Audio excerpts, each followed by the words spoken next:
오늘은 어버이 주일입니다.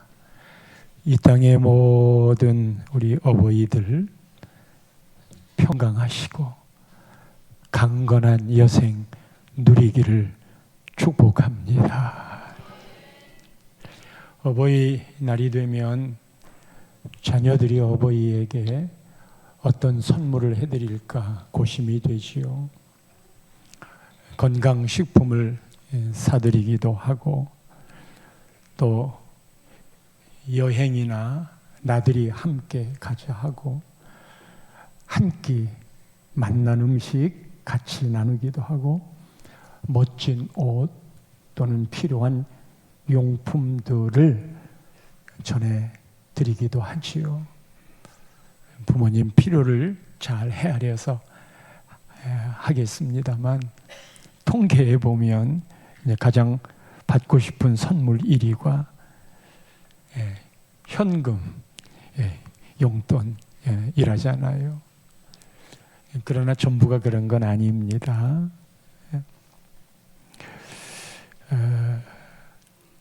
부모가 정말 받고 싶은 건 현금보다도 더 받고 싶은 것이 있는데, 그게 부모님을 좋아하는 마음.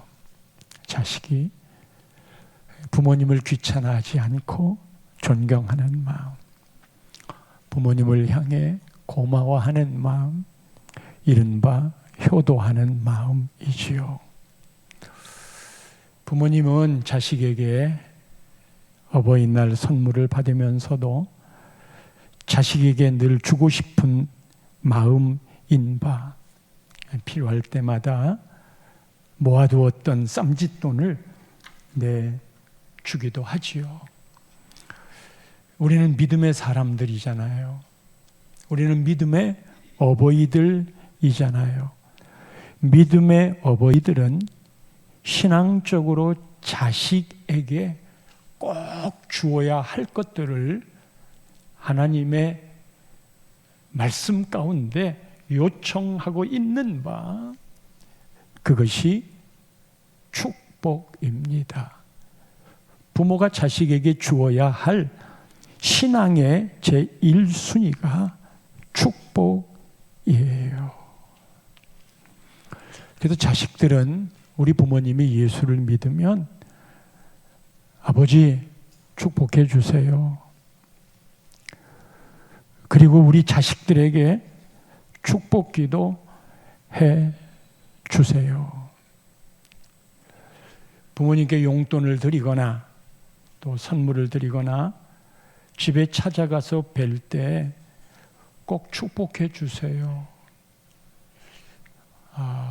부모님이 그런 분위기가 아니더라도 자식은 부모님에게 그것을 요청을 하십시오. 해보지 않았으면 어색하거나 쑥스러울 터이지만 그렇게 자꾸 해야 합니다. 특별히 용돈을 드릴 때는 부모 마음이 좋을 때거든요. 지방에 계셨던 우리 어머님에게 집사람이 용돈을 계좌로 보내고 매달마다 한 번도 안 빼놓고, 그리고는 용돈 보냈어요 하고 전화 통화하면서 어머니 기도해 주세요. 축복 기도해 주세요. 그러면 어머니가 야, 목사 사모한테 무슨 기도를 내가 하니? 그래도 어머니 기도 받고 싶으니 해 주세요. 그러면 어머님이 아주 기분 좋아하면서 살짝 부담도 스럽겠지만 그렇게 찐한 기도를 해 주세요. 근데 그 기도 내용을 뜯어보면 꼭 필요한 기도를 어머님만큼 자식을 향해 잘할 수 있을까 하는 마음이 들 정도로 말이지요. 축복기도 아끼지 마세요. 이건 자꾸 연습하고 훈련해야 자식은 하나님의 축복의 통로가 부모를 통하여 오게 돼 있어요. 교회는 당회를 통해서 그 축복이 흘러가게 돼 있어요. 그래서 목사는 언제나 축복에 시동을 걸어놓고 있어야 돼요. 그 누가 언제 어떻게 요청하더라도 계속 축복을 하도록. 그게 축복의 통로이기 때문 그렇습니다. 오늘 말씀에는 아버지와 자식이 축복을 주고 축복을 받는 것에 대하여 잘 알고 있는 두 사람이 등장하는데, 이스라엘이라 이름한 야곱과 그의 아들 요셉입니다. 야곱이 나이가 많이 들었어요. 오늘 본문 바로 앞이 47장인데 나이가 147세가 되어서 죽을 날이 가까웠다. 그러니까 아버지가 국무총리로 있는 국정에 바쁜 이 요셉 아들에게 너 이리 오거라. 그래서 요셉이 아버지한테 가요. 아버지가 요셉한테 유언을 합니다. 내가 이제 죽을 텐데 나를 이곳에 묻지 말고 꼭 고향으로 묻어다오. 그 유언이 끝나고 48장 오늘 본문이 있는 대로 넘어가는데, 어떤 사람이 전하기를 아버지가 병들어 죽게 되었습니다 라고 요셉에게 이야기하니까, 이 요셉이 그전에는 자기 혼자 갔지만 이제 두 아들 므낫세와 에브라임과 함께 아버지에게로 가는 겁니다. 요셉이 뭘 원했을까요? 이제 곧 아버지가 돌아가셔. 자기는 유언까지 다 들었어. 그런데 두 아들을 데리고 가는 거예요. 할아버지에게는 손자지. 왜 그랬을까? 요셉은 형제들을 떠나 자기 혼자 살았잖아요. 그것도 애굽에서. 아버지가 사랑했지만 그 긴 세월 동안 아버지를 못 만났어. 애굽에서 두 아들 므낫세와 에브라임을 낳았어. 이 두 아들은 아버지가 볼 때 이스라엘 가문의 정통성에 문제가 있는 거예요. 왜냐하면 요셉의 아내는 46장 20절 말씀에 보면 애굽 땅에서 온의 제사장 보디베라의 딸 아스나, 이름 이쁘네요. 요셉의 아내 이름이 아스낫이에요. 그의 아버지는 제사장인데 보디베라예요. 그런데 이 온에라고 하는 이거는 애굽의 제사장이에요. 장인 보디베라는 애굽 사람이. 그래서 애굽 여인과 이스라엘 요셉이 결혼하여 낳은 자식이 므낫세와 에브라임인 거예요. 요셉의 마음에는 아버지가 돌아가시고 나면 이 두 자식의 정통성이 형제들에게 문제가 돼요. 애굽의 자식이잖아. 그래서 아버지 앞에 표현되진 않았지만 이 두 아들의 정통성을 인정받고자 하면 아버지가 살아 계실 때 가야 돼. 그리고 오늘 본문이 시작됩니다. 8절에 이 두 아들을 향하여, 이들이 누구냐? 이들이 누구냐? 우선 이 말을 한 이유가 눈이 어두워서 잘 분간을 못했을 수도 있고, 그러나 더 큰 이유를 들자면 반드시 축복을 하거나 또는 무언가를 주고자 할 때는 그들의 신분을 확인해야 됩니다. 병원에 가서 여러분 건강검진을 하고 체열을 하면 꼭 체열하기 전에 이름이 뭐예요? 그리고 생년월일 어떻게 돼요? 그리고 거기에 기록된 것과 일치가 되는지, 가는 곳마다 주민등록증 주세요 하는 것도 그를 확인하려고 하는 거지요. 이삭이 눈이 어두워 자식 축복을 이삭이 에서에게 하는 줄 알았는데 야곱이 받았잖아요. 그거를 확인하려고 네가 에서냐 그랬어요. 야곱이가 살짝 거짓으로 넘겼잖아요. 이들이 누구냐? 9절 말씀에 요셉이 대답하고, 그리고 야곱이가 축복의 정의를 내리는데 이럽니다. 아버지, 이 두 아들은 하나님이 여기서 내게 주신 아들들이니이다. 여기는 애굽이에요. 두 아들 하나님이 주셨습니다. 여러분, 자녀를 낳은 부모라면 자식에 대한 정의가 이런가요? 하나님이 주셨어요. 그러면 하나님이 주셨으면 하나님 뜻에 맞게 키워야지. 왜 부모 자식으로 키우려 하나? 하나님이 원하시는 대로 부모에게 맡겨진 역할과 권위와 의무를 가지고 하나님 앞에 인격적으로 자식을 잘 키우는 거예요. 그게 여호와의 기업이다 라고 말하는 거예요. 이 셀 교제를 가지고 청년들도 하잖아요. 청년들은 자식이 있는 게 아니잖아요.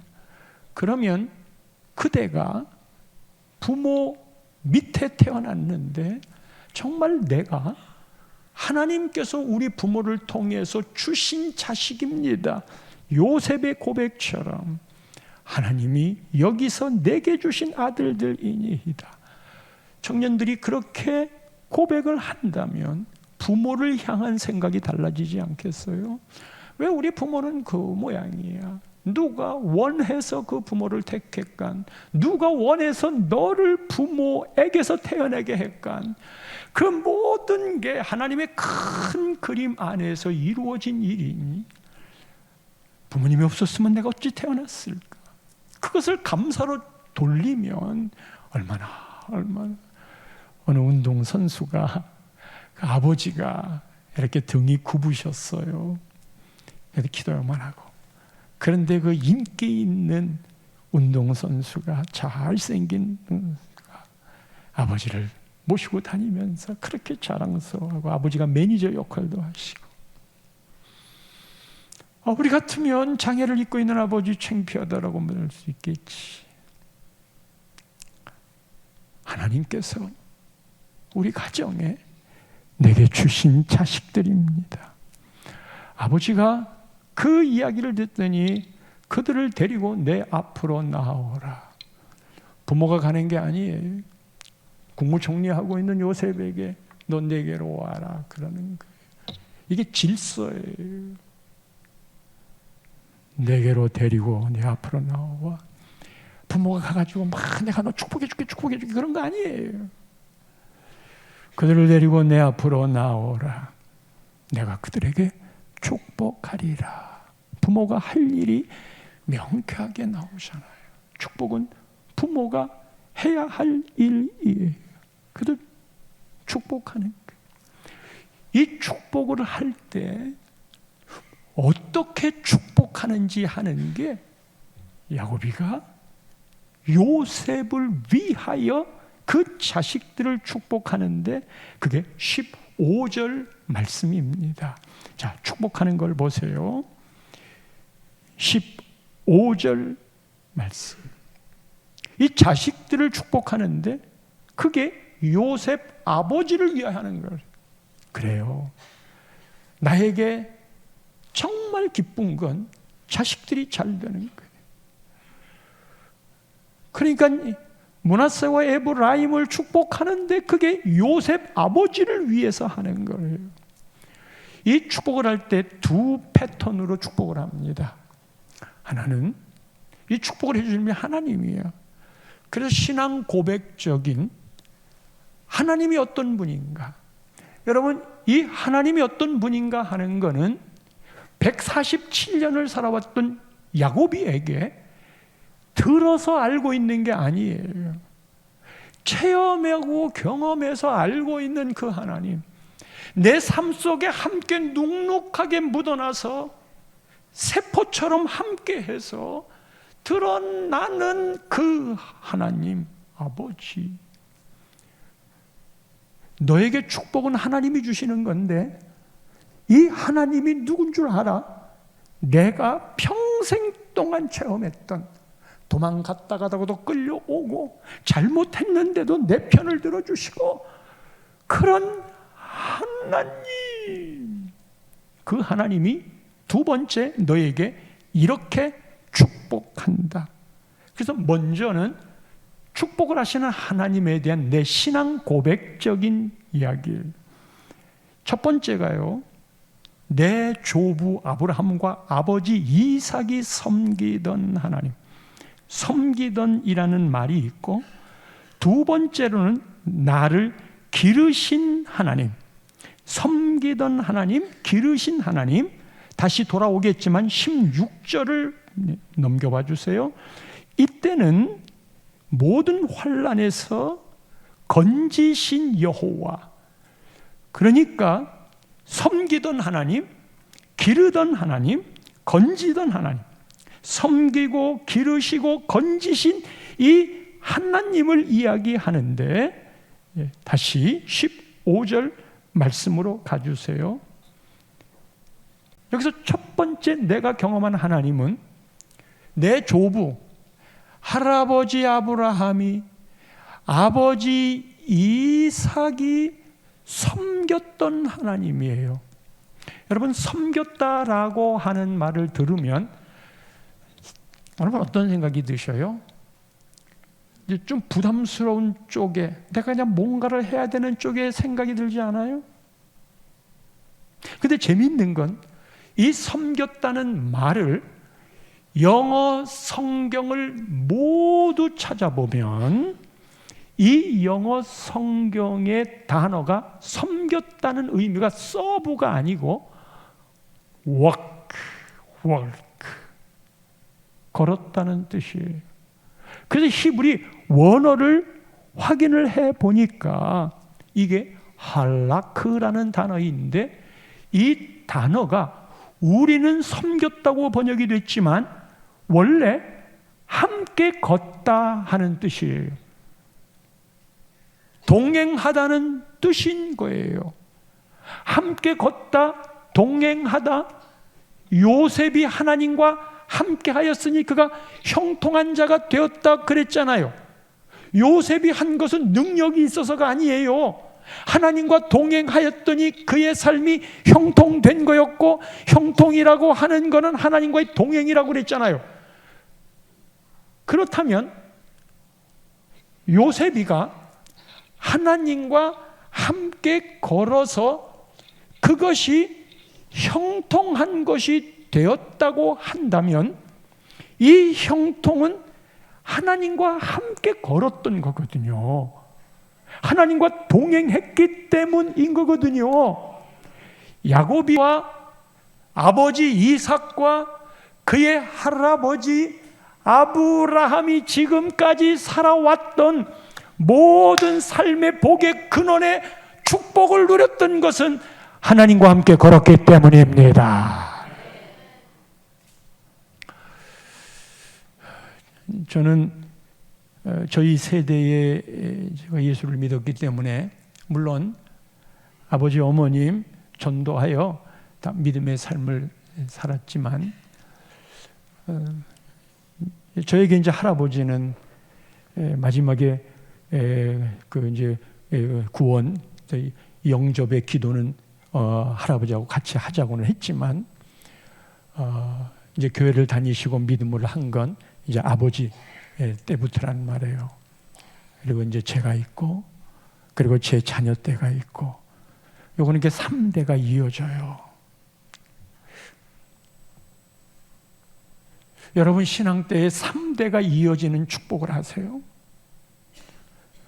뭐 부모님들이 안 믿었으면, 그 이유도 안 믿었으면 내가 어찌할 수 없는 거지만, 그러나 내 때에서 시작을 했지만 내 다음 아래 때에는 의인의 자손이 복을 받는다 하니까, 하나님 내 윗대는 없어서 내 다음 때에는 의인의 자손이 복을 받게 해주세요. 그래서 내가 예수를 제대로 믿을래요. 그래야 내 자식들이 하나님의 복을 누려요. 그 욕심을 가져야 돼요. 3대가 흘러온 복, 할아버지의 기도가 아버지에게 쌓이고 아버지의 기도가 자식인 나한테 쌓인다고 한다면, 다른 사람은 100개를 노력해야 얻을 수 있는 걸 이 기도 덕분에 10개를 누리면 돼요. 그게 그 복인 거예요. 섬긴다는 말은 예배한다, 서브, 그걸로 대부분 표현이 돼요. 우리가 하나님을 섬기는 건, 오늘 예배를 드리는 하나님을 섬기는 거거든요. 우리가 하나님과 예배하면 그 자체가 하나님과 함께 걷는 시간이라니까요. 우리가 지금 하나님과 함께 동행하는 시간이라니까요. 이 동행에서 모든 살아갈 힘들을 얻는 거라니까요. 그래서 우리가 이른바 섬김이라는 개념은 하나님을 높이고 하나님 찬양하고 하나님께 예배하는 이 일이, 우리가 섬긴다는 건 그거예요. 근데 그 섬긴다는 게 어떻게 발전이 됐느냐 하면, 내가 그냥 무언가 막 쥐어짜내듯이 해서 교회를 섬기고 교인들을 섬기고 성도들을 신앙적으로 영혼이 잘 되도록 섬기고, 여러분 그것을 섬긴다라는 말로 표현이 되어져서 상용화됐지만, 그 섬긴다는 의미의 원래 뜻은 내가 하나님과 동행하는 거예요. 하나님과 함께 걷는 거예요. 원래 우리는 그렇게 하나님을 섬길 수 있는 존재가 아니에요. 그냥 하나님을 기뻐할 수 있는 건 할 수 있는 거예요. 하나님께 높이 오늘 그렇게 찬양을 드렸듯이 하나님을 섬기는 일은 우리가 예배할 수 있는 그런 일 정도예요. 그런 일이 작다는 의미가 아니고 우리가 무언가 할 수 있는 존재가 아니라는 거예요. 그래서 이게 신앙이 섬김이라는 의미로 잘못 눌려지면, 그냥 내가 열심히 섬겼는데 나중에는 화를 벌컥 내. 이렇게 열심히 섬겼는데 행복 모임 하라고 그랬더니, 목사님은 그냥 힘들어 죽겠는데 행복 모임 하라고. 그게 지금 내가 섬기고 있다는 것 때문에 그렇거든요. 그런데 섬기는 건 그렇게 쥐어짜듯이 하나님을 향하라는 게 아니고, 원래 우리 이렇게 못해요.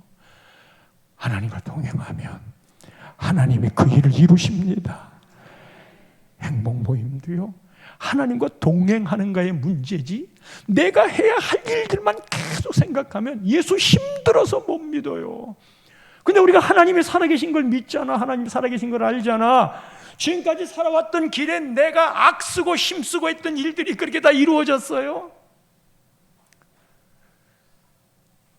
내가 하나님을 기뻐하면 하나님이 내 기뻐하는 일을 해주시는 건데, 그래서 야곱이가 경험했던 우리 할아버지 아브라함의 하나님, 이삭 아버지의 하나님은 할아버지와 아버지와 함께 걸어갔고, 나도 내 꾀로 지금까지 천방지축 좌충 우돌하면서 내 꾀로 살았지만, 지금 내가 얻어진 것은 하나님의 동행이 베델에서 말한 것처럼 내가 너를 떠나지 아니하겠다고 한 그 약속 때문에 오늘 내가 존재함을, 그리고 형님 에서를 만날 때 죽을 것 같았지만 분이엘 하나님의 얼굴로 보였던 것도 하나님이 야복 강가의 경험을 통해 내가 할 수 있는 것이 없는 존재임을 알게 하고 난 후에,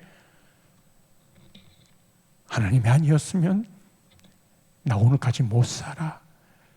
그 하나님과 함께 걸었던 그것이 그 다음에 나의 출생으로부터 지금까지 나를 기르신 하나님으로, 그 하나님이 나를 여기까지 목양하셔서 푸른 초장 풀밭으로 인도하시고 사망의 음침한 골짜기로 다닐지라도 내가 해를 두려워하지 않고 오늘 이렇게 살아난 것은 하나님이 나를 기르신 당신의 양처럼 당신의 자녀처럼 나를 그렇게 친밀감으로 생명싸개로 보호해 주시고 날개 그늘 아래 품어주셨던 그 하나님이 나에게도 그렇게 했던 내 손주들에게도 그렇게 하리라.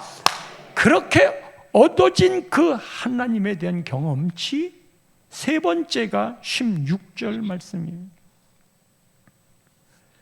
모든 환난에서 건지신 여호와, 모든 환난에서 굽이 왜 애들 크는 거 보면요, 아이고 잠깐도 한눈을 못 팔잖아요. 잠깐도 한눈을 못 팔아요. 그런데 그놈이 크고 다시 옛날로 생각해 보면 나도 그랬겠네. 아이고 음주운전이 어디를 들여받을 줄 알아. 그런데 여전히 살아왔네. 특별히 이 환난이라는 단어의 핵심 뜻은 악이에요. 원어가 원래 그래요. 환난은 우리를 성숙해 할 도구로도 하나님이 쓰시는데 악은 그렇게 안 써요. 물론 그 악을 이겨내는 것도 도움되지만 모든 악에서 건지신 여호와, 우리가 오늘 이렇게 예배드리고 있는 이 아름다운 믿음이 아무렇게나 오는 줄 아세요? 이 코로나 때 믿음을 하나님이 얼마나 우리를 시험한 줄 아세요? 그래서 아무리 삶이 어렵고 사람을 만나면 안 되는 상황에서도 우리는 하나님을 놓치면 안 된다고 붙잡았잖아요. 이런 일들이 또 없을 것 같아요. 마지막 주님 재림하실 때 거짓 선지자들, 악한 영들이 우리를 공격할 때, 하나님을 떠나게 만드는 역사들을 이룰 때, 그때 이런 코로나의 경험들이 쌓이고 모여서 올 테면 와봐. 그리고 아무 일도 없었어. 나는 여전히 그 자리에 서 있거든. 그를 경험한 거예요. 자, 손자들아, 이제 증조 할아버지 아브라함, 할아버지 이삭, 그리고 이제 아버지 야곱, 그리고 이제 요셉, 그 아래로 므낫세와 에브라임이 있는 거잖아요. 그렇게 선조들이 믿었던 그 하나님의 축복으로 너에게 쨍하게 축복한다.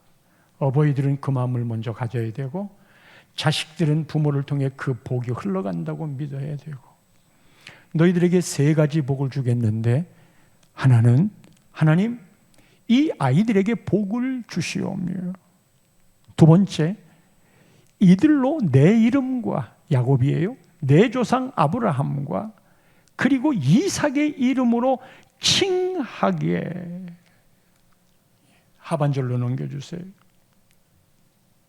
하시오며, 세 번째 이들이 세상에서 번식되게 하시기를 원합니다. 자, 첫 번째가 아이들에게 복을 주신다는 건 그래요. 그냥 쉽게 넘어갑시다. 그래, 복을 주시기를. 복에 대한 걸 다 개념상 알고 있으니까. 그 다음에 두 번째에 초점이 있어요. 두 번째가 뭐냐 하면 이들로, 15절인데 이들로 내 이름, 야곱의 이름이에요, 내 조상 아브라함과 이삭의 이름으로, 자기 이름을 할아버지보다 아버지보다 더 앞에 놨어요. 내 이름.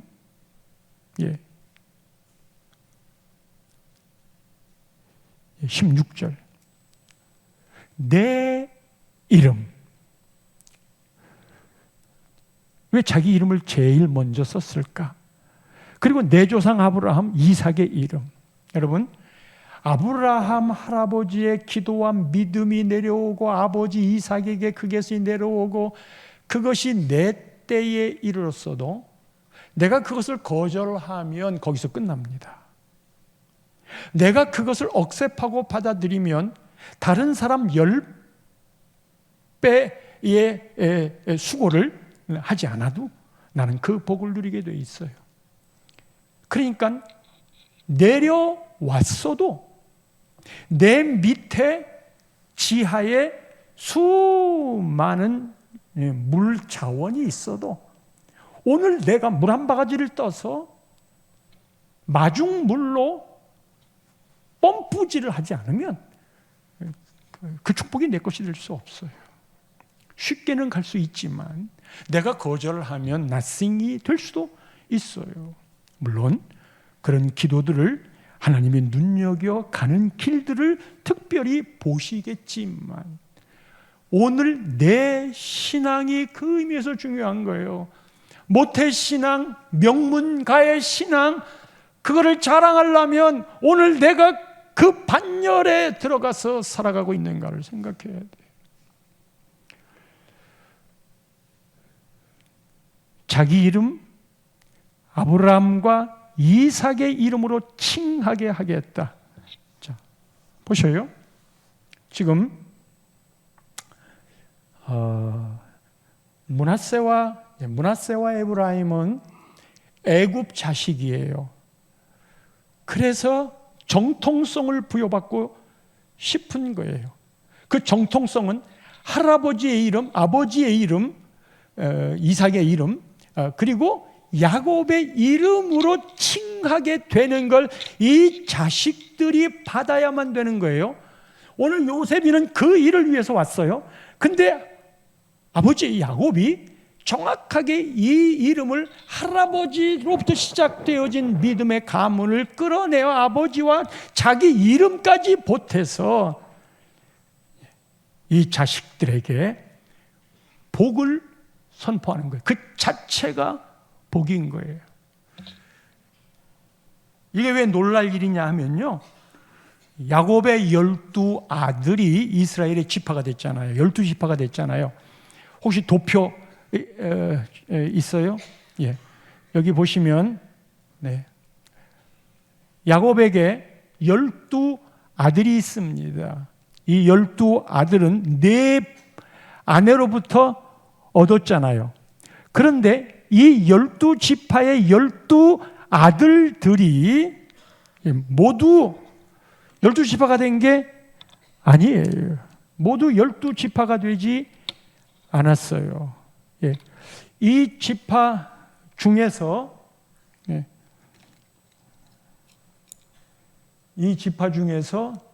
레위, 아까 원래 그림이 더 낫는데 요 레위 지파가 빠지고 요셉이 빠졌어요.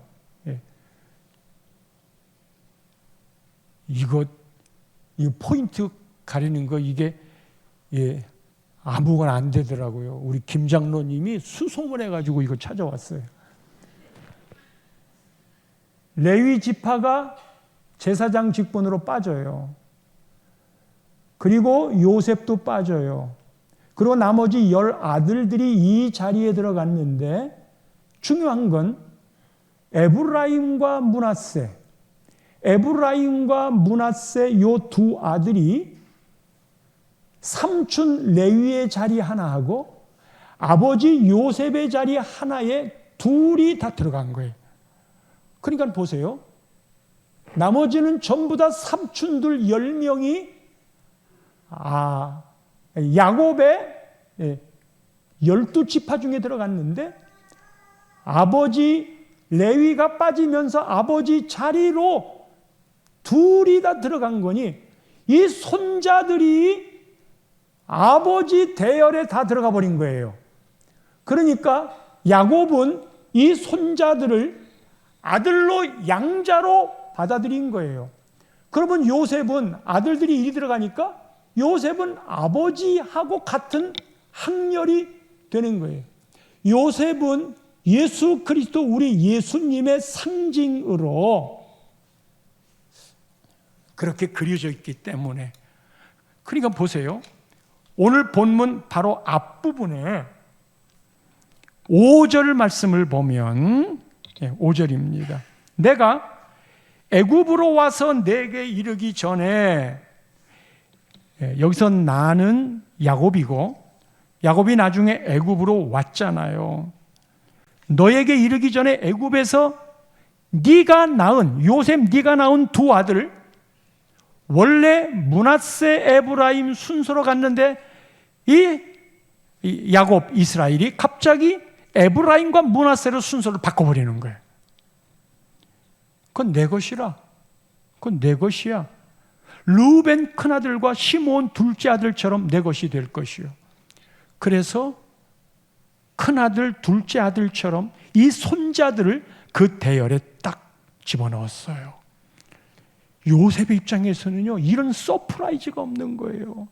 그냥 혈통만 인정해달라고 그랬는데 12지파로 집어넣는 축복을 선포한 거예요. 그래서 이제 축복을 할 때, 제가 야곱이에요. 여러분들이 요셉의 자리에 있어요. 두 아들들이 양쪽에 앉아 있어요. 원래 오른손과 왼손, 이것 중에 오른손을 더 권위 있게, 더 권능 있게, 더 능력 있게, 더 의롭게 쳐줬어요. 왼손보다.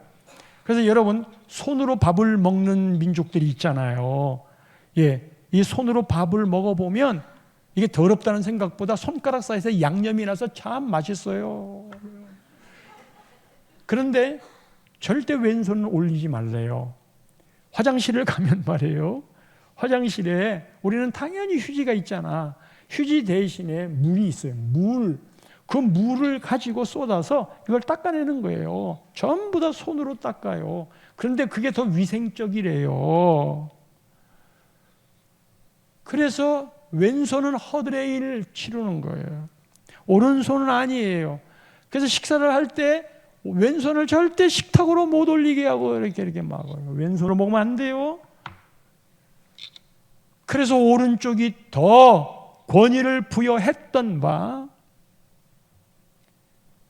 큰아들 므낫세를 아버지 오른손에, 작은 아들 에브라임을 왼쪽에. 그러면 요셉의 입장에서는 요셉의 왼손으로 므낫세를 아버지 오른손에, 에브라임을 요셉의 오른손으로 아버지의 왼쪽에 딱 앉혔어. 아버지 엎드려 절하고 축복해 주세요. 아버지가 탁 바꾸는 거예요. 그러니까 요셉이가 그거를 보더니 아버지한테 기분이 나빠가지고 17절에 이렇게 말합니다.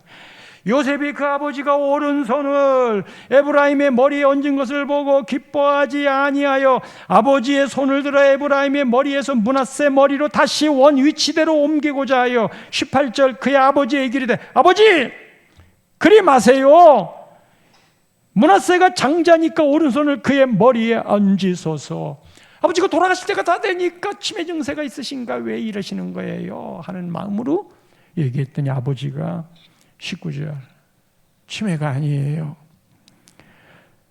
아버지가 허락하지 않고 나도 한다. 내 아들아 나도 한다.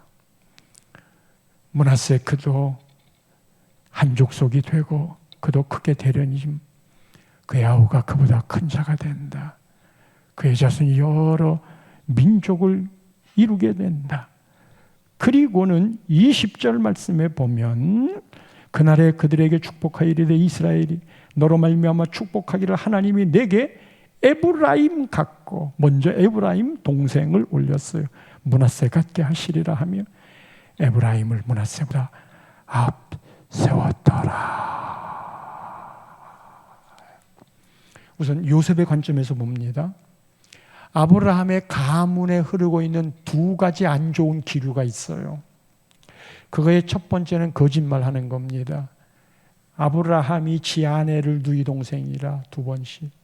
그런데 이삭 아들도 그걸 똑같이 배워가지고 지 아내를 자기 살자고 거짓말을. 야곱이는 말할 것 없이 그 이름 자체가 속이는 자였어요. 근데 요셉이 예수님의 증거잖아요. 보디발의 아내가 당신과 나 둘만 있어 하고 유혹하여 꼬실라이제이션을 했을 때 하나님 앞에 득주할 수 없다 하고 그 거짓을 끊어버렸어요. 가문에 흐르고 있는 안 좋은 기류, 제대로 예수 믿는 사람이 끊을 수 있는 거예요. 또 하나가 있으니 그게 편애예요.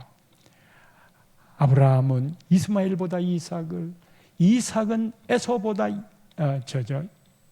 부모가 둘 다 하나씩 나눠가지고 편애를 했고, 야곱이는 12명의 아들 중에 요셉이에게 채색 옷을 입혔고, 요셉이가 장자와 차자를 차별하지 마시오, 그 편애하지 마시오, 이게 아니고 이겁니다. 그래서 그 집안에 흐르고 있는 이 편애를 요셉이 끊어버리는 거예요. 여러분, 우리 집안엔 어두운 그림자가 있어. 우리 집안은 술 먹는 집안이야. 술주전뱅이, 알코올 중독, 이게 계속 이어져. 우리 집안은 바람 피우는 집안이야. 그냥 여인들을 쫓아서, 할아버지도 아버지도 나도 그런 게 있어. 우리 집은 이 중독된 이런 거에 빠져 있는 게 있어.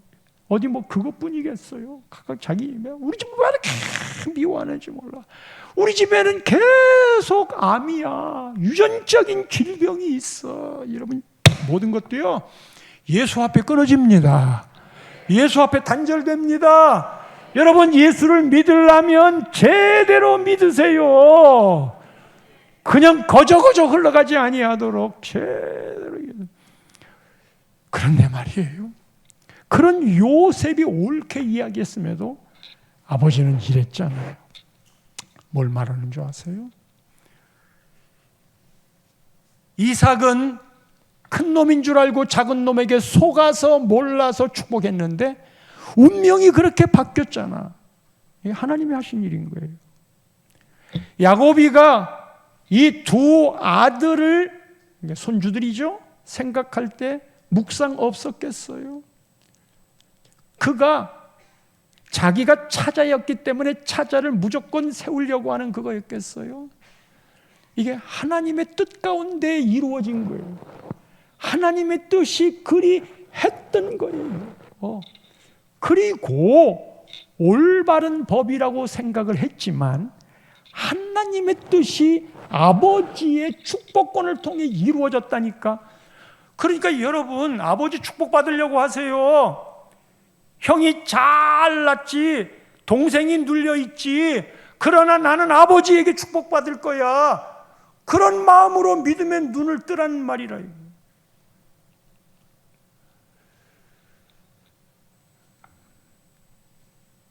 아버지가 어떻게 축복하는가? 그 입에서 나온 말의 소중함을 놓치지 마세요. 이 하나님이요,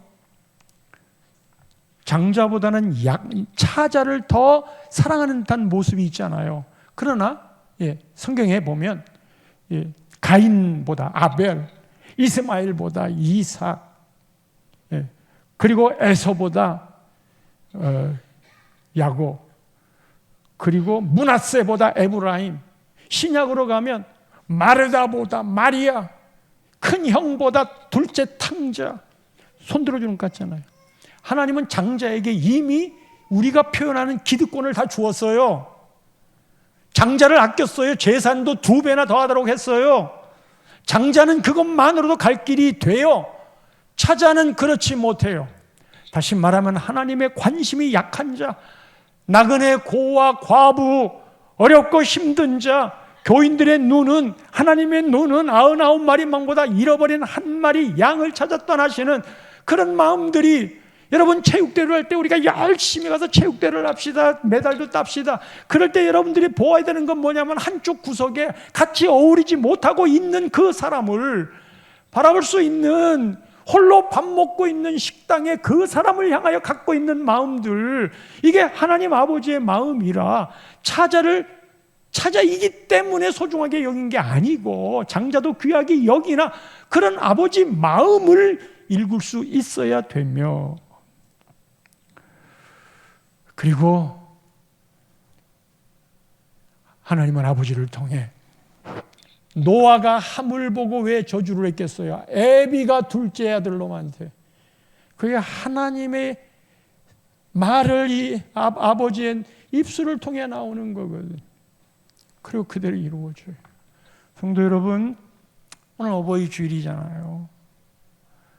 부모는 자식에게 저 자식 저렇게 밉다 하지 말고 저 자식에게 축복해야지. 얘 길 가다가 엎으러져서 금땡이 주술 놈아. 아유, 저놈의 새끼 그냥 막 미워. 그거는 다 마귀가 주는 생각들이에요. 아이고, 저런 살릴 놈 봤나. 그렇게 우리 입술의 복부터 해결.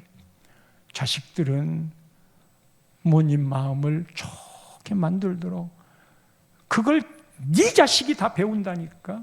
그거 흘러가게 돼 있어요. 네 자식이 전부 배워. 네가 네 부모한테 하는 거 그대로 자식이 다 배워. 그런 마음으로 가정이 살아나야 되잖아요. 복된 어버이 주일입니다.